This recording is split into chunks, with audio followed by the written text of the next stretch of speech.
વલસાડ પાલિકાની મુખ્ય પાણીની પાઇપલાઇનમાં ઠેર ઠેર ભંગાણના પગલે લાખો ગેલન પાણીનો વ્યય થઈ રહ્યો છે। વલસાડ પાલિકાના વર્ગ 3 અને વર્ગ 4ના કર્મચારીઓની અચોક્કસ મુદતની હડતાલને પગલે શહેરમાં પીવાના પાણીના જથ્થાના વિતરણ પર કાપ મૂકવાની ફરજ પડી છે, તો બીજી તરફ પાલિકાના અબ્રામા સ્થિત હેડવોટર વર્કર્સથી મોગરાવાડી તરફ જતી પીવાના પાણીની મુખ્ય પાઇપલાઇનમાં ઠેર ઠેર ભંગાણના પગલે લાખો લીટર પાણીનો વ્યય થઈ રહ્યો છે। પાલિકાની મુખ્ય પાણીની પાઇપલાઇનમાં ભંગાણની સમસ્યાનો નિકાલ નહીં થતા નાગરિકો ભારે રોષની લાગણી ફેલાઈ રહી છે।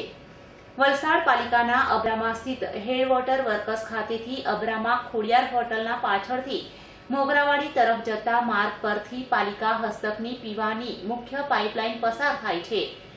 દાયકાઓ જૂની મુખ્ય પાઇપલાઇનમાં ઠેર ઠેર ભંગાણના પગલે દૈનિક લાખો ગેલન પાણી અબ્રામા મોગરાવાડી માર્ગ પર ફેલાઈ જતા આ માર્ગ પરથી પસાર થતા રાહદારીઓ, વાહન ચાલકો ઉપરાંત આ વિસ્તારના રહીશોની હાલત કફોડી બની છે। પાલિકા દ્વારા દાયકાઓ જૂની પાઇપલાઇનનું સમારકામ કરવા કે બદલવાની કામગીરી નહીં કરાતી હોય ઉનાળામાં પીવાના પાણીની વિકટ સમસ્યા ઉત્પન્ન થાય તેવી શક્યતા નકારી શકાય તેમ નથી। પાલિકા દ્વારા પીવાના પાણીની મુખ્ય પાઇપલાઇનનું સમારકામ કરવાની કામગીરીને પ્રાથમિકતા આપવામાં આવે એવી માંગ નગરજનોમાં ઉઠી રહી છે। પીવાના પાણીની અહીંયા છેલ્લા 1 વર્ષથી કલાકે ઓછામાં ઓછું 200 થી 300 લીટર પાણી વ્યર્થ જાય છે। 4 જગ્યાએ પાઇપ લીકેજ છે અને ફોર્સ તો તમે આ ફોટો પડે એટલે નજર જોઈ શકો કેટલો ફોર્સ છે। આ કયો વિસ્તાર છે?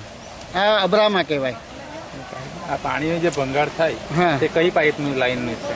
આ નગરપાલિકાની લાઈન, જો પેલી મેઇન લાઈન તમને બતાવી ને એ મેઇન લાઈન છે। આજ સુધી કામ નહીં થયું અહીંયા? કામ વચ્ચે કરી ગયેલા પણ પાછી જે છે તે પરિસ્થિતિ છે।